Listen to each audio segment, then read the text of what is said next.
Hi, I'm Kim. And I'm Brad. We're 6260 Honda, California, and today we're going to be reviewing Orangeland RV Park. Yeah, RV Park, Anaheim.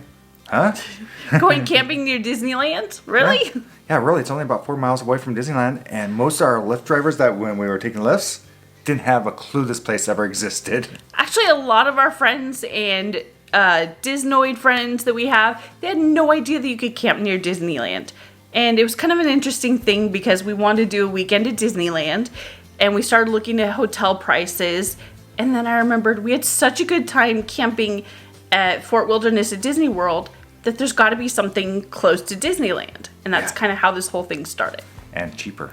And cheaper. It's kind of funny because when we were looking at hotels, for the same per night, the Grand Californian was over $900 per night. And for like hotels that you wouldn't normally stay at, kind of like no name, no hotels, were over $150, almost $200 plus. And even like 3-star hotels were $200 plus.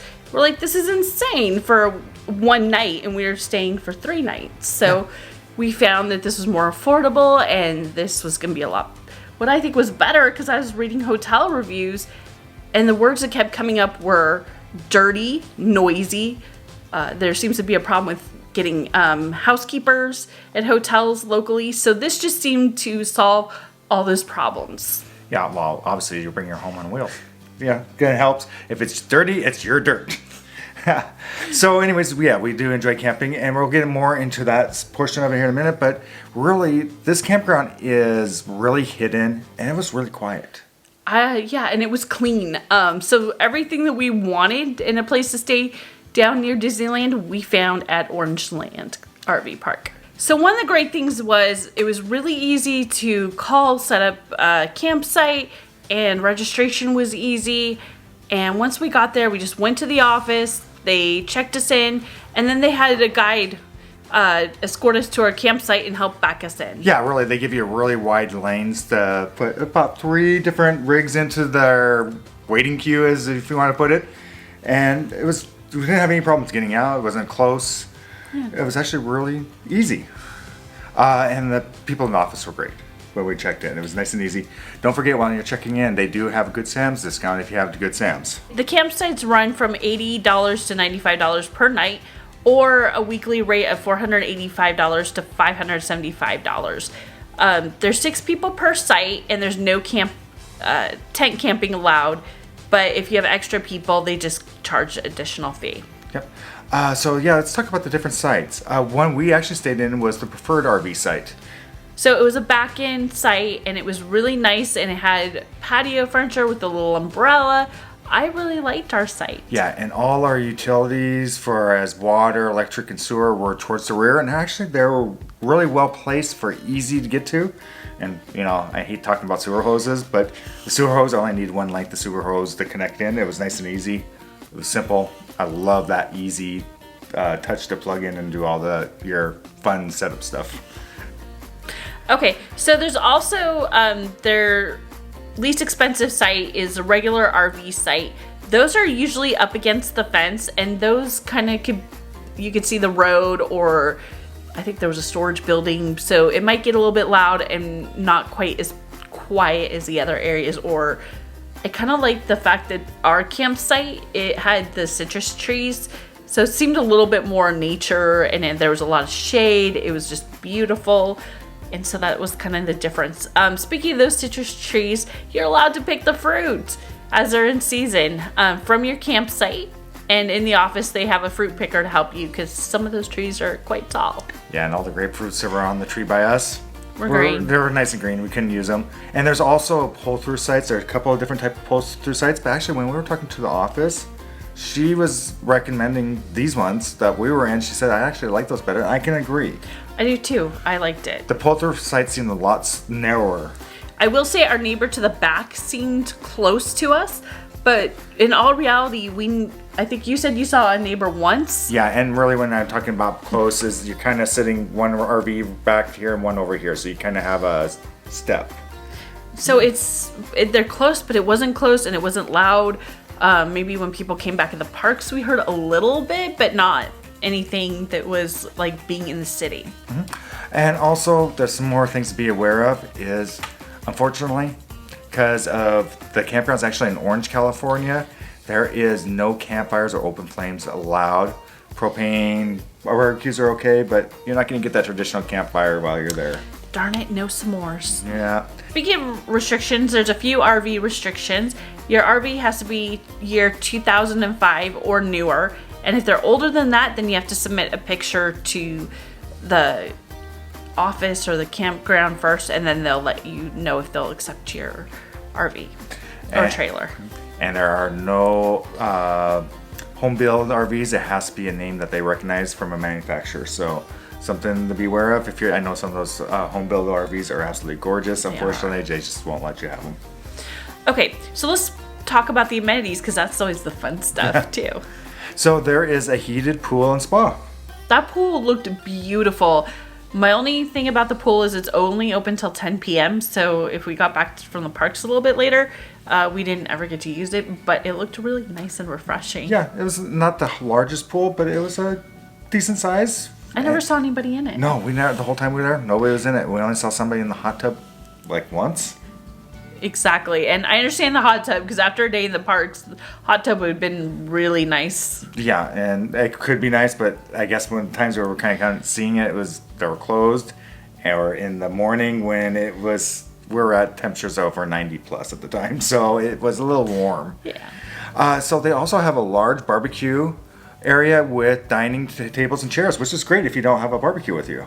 Well, not only that, I think if you had like a big party with multiple sites, like that would be a great place to have dinner. Yeah. So that you're all in one area. Then It was nicely set up. I really thought it was amazing. They also have a miniature golf putting green. So they have a little storage area, just a little something to do real quick. It's not like a big fancy themed, but it's an activity, and that's awesome. Talking activities, they got cornhole. Yep, they have a nice little area for cornhole, and so.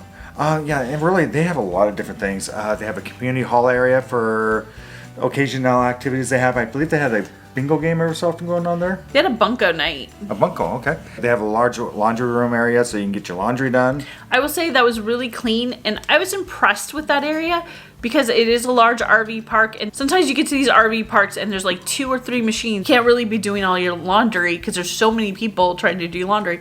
So this was kind of nice that there was so many machines available. Yeah, so that's great. Also, there is a small gym there. It's kind of open air. There's 4 little machines there. It's something. Yeah, something. They're older machines.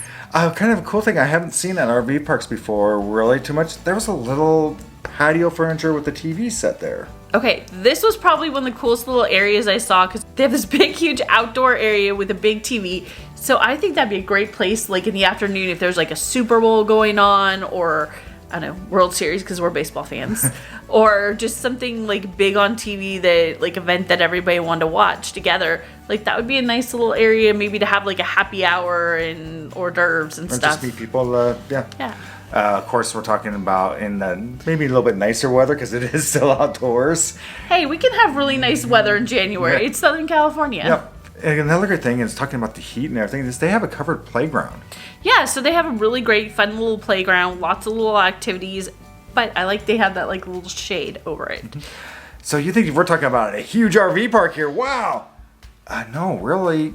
This is It's a medium-sized park. Yeah, it's not huge, it's not small, but it's enough to keep you an illusion that you're in an RV park and not in the city of Anaheim. And Yeah. it was great about that. And the other thing is they have a dog park. It's a small, tiny little area. It looks like an old RV site that they kind of refurbished for that purpose. Yeah, it looks like it's an RV site that basically was too small for anything nowadays that they did. And they also do have an areas where you can wash your RV if you like to. You're talking, well, we're 4 miles away from Disney. What are your transportation options from the RV park? Well, there is a few. One is like what we talked about was Lyft. And Lyft prices were running anywhere from about $8 to $15 depending on time of day, you know, how it all All the around. different Yeah. variables. But that was per way to Disney and back from Disney. So that was really nice. That's the option that we chose for the 2 days. And like we said, all of the drivers were shocked that this campground was here in existed. Anaheim. Yeah. They had no idea. So that was kind of a nice, like, little, it felt like it was kind of like a hidden, like, little secret. And then there's also the art transport system that they do have there. So you'd have to actually walk. It seems like you had to go outside the campgrounds, hang a left, and then go down towards. You had to kind of go over a bridge and walk over towards the area. It was a little bit of a walk. Reason we didn't do that ourselves during the day, we would have no problem, but we were getting back out later at night in an area we didn't really know. And besides, for me, after a day in the parks, at the amount of time that we spent in the parks, I would have been really tired to walk that far. Yeah, we actually walk as much as we do at Disney World as we do at Disneyland. So yeah, we're kind of, we're there 10, 11 o'clock all the way till like 10 o'clock, 11 o'clock at night those nights. So we're talking 12 hours, so we were not looking for extra walking. And of course, you also have the traditional taxi cabs if you want to use that. Bad thing about the art system is that you have to have a separate app away from their system to be able to use it, to put funds, and it's about $6 a day. So yeah, it's just for us, for $6 per person today, it became better for us to use Lyft. Yeah, the 6 times, that's $18 right there, and that's for all the walking. So it only would have been a 50% savings for us. And it's a lot faster to take Lyft. So the other thing is, checkout on the day that you leave is 11 a.m. So if you plan on still enjoying the parks, you have to take your RV trailer to Disneyland. So you might be wondering, like us, like, where do you park? Yeah, we actually had to do some research on it, and it was not the easiest thing to find. So originally you used to park at the main parking lot at Mickey and Friends and all that. And since they've redone that and done the Pixar parking lot and all that stuff, that has changed.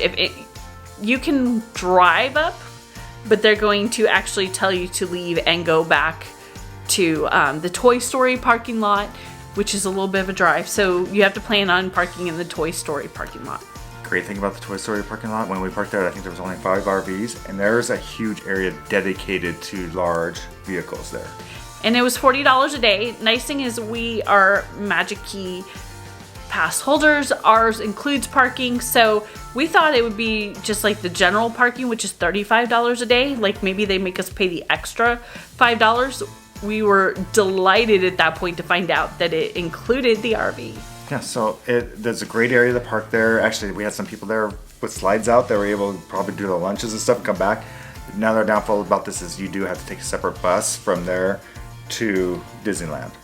But it's, actually I didn't think it was that bad because you do walk a bit to the bus, but the bus takes you not that far away from the gate. Yeah, it's right, we're almost right where the lift drops you off anyways. Actually a little bit closer, so.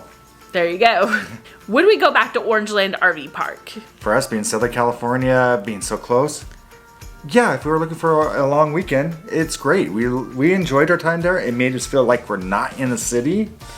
The cool thing is literally just down the street from the Honda Center and like a street and a half away from Anaheim Angels Stadium. So we were like, it would be awesome to come down here again for a long weekend, do a sporting event, a concert, Disneyland, Knott's, all that stuff, and be able to come back and stay at this beautiful RV park. Literally the walk to the bus stop is the same amount of walk to the Honda Center. Yeah, so that really would work great for us. We're our Ducks fans, which I know it's odd we're in Los Angeles, but yeah, okay. Anyways, and really there's some restaurants and everything else just really nearby. It's a great location. So yeah, we obviously really liked our time and enjoyed our time there. So one of the things I also liked about it is that it's affordable for staying in Anaheim. I like that. For us being Disney fans, I've never really envisioned Anaheim being that place, like walk through the orange trees and those all that citrus trees and things like that. Mm-hmm. This kind of gives me a little bit of that feel. Yeah. So yeah, we would definitely recommend it. We had a great time. Thing is you are gonna have to make reservations and plan it out a little bit early because they do fill up quickly. So, let us know, would you consider camping kind of in the middle of a city area? Let us know down in the comments below. And just for you guys to know, I'm also going to put our Camping at Walt Disney World video at Fort Wilderness down below in the description. So, with that, I think it's time for us to say goodbye and find your magic. Bye, everyone.